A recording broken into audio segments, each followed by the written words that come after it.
senses. All glory to Srila Prabhupada. Today we are continuing reading the book The Living Name by Sachinandana Swami Maharaj. Pure devotees make our Kirtana real. If we want to develop the right mood in Kirtana, we absolutely have to associate it with advanced devotees and learn from their example. Srila Bhaktivinoda Thakur informed us one should not attend any Kirtana unless it is performed under the auspicious guidance of a pure devotee. This means that at least one pure devotee must be there, one pure antenna, so to speak, that will attract the Bhakti Shakti. Or if we do Kirtana among peers, we must make sure it is done according to the guidelines of pure devotees. Only then our Kirtana will have Shakti to attract Krishna. Before chanting, we must remind ourselves that when we chant with an empty heart, Krishna is not attracted to us and will not come. He is attracted only by Bhakti. Asking for divine support is also practiced in other traditions.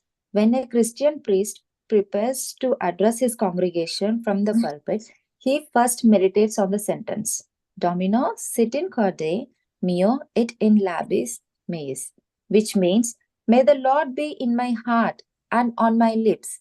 He prays to be empowered so that his words will genuinely affect the listeners. What a nice prayer! A Kirtana leader should always have a similar attitude. At the start of his Kirtana, he can pray to Srila Prabhupada and to the Parampara for their help. Then he should pray to Sri Chaitanya Mahaprabhu and his associate who taught us how to obtain love of Godhead through singing the holy names and are kind enough to forgive all offenses. When longing reaching boiling point. This is a beautiful story, dear devotees. Once there was a saint living near Nandagrama who worshipped Krishna and Balarama his entire life. He had become so old that all his hair turned grey. His teeth fell out and his hands shook. One day, the sadhu came before his Krishna Balarama deities and spoke to them, aggravated, "You are not fair. You never reciprocated with my efforts to please you. I have worshipped you my whole life.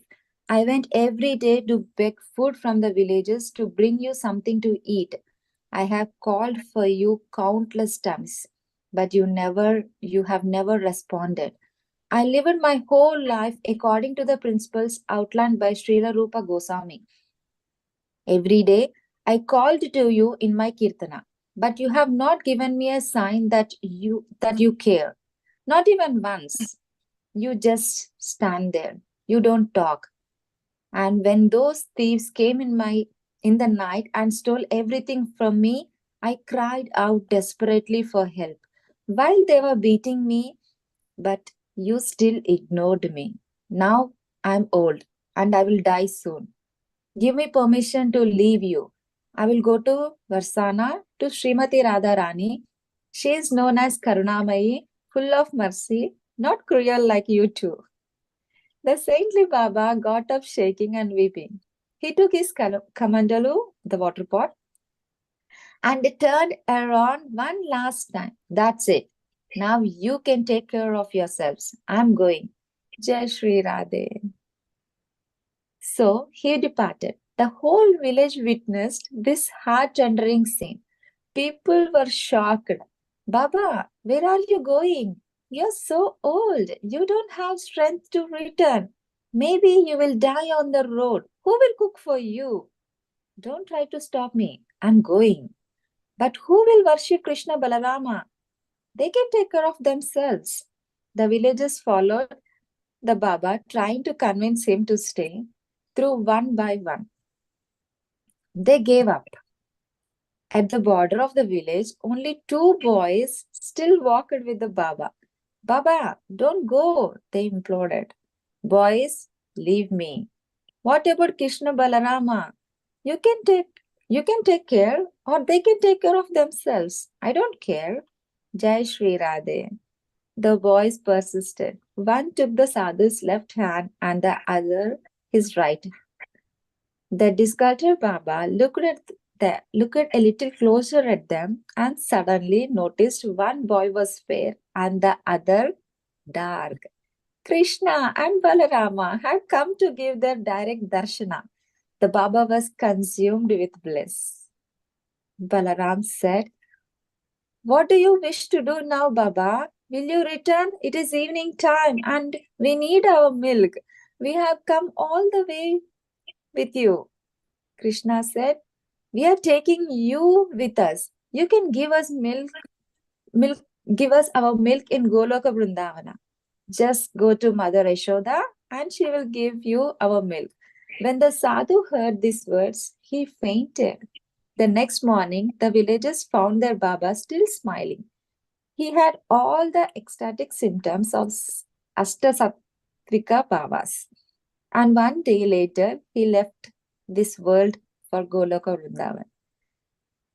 This is one of countless Loka Vrindavan stories that shows how sometimes Krishna chooses to intensify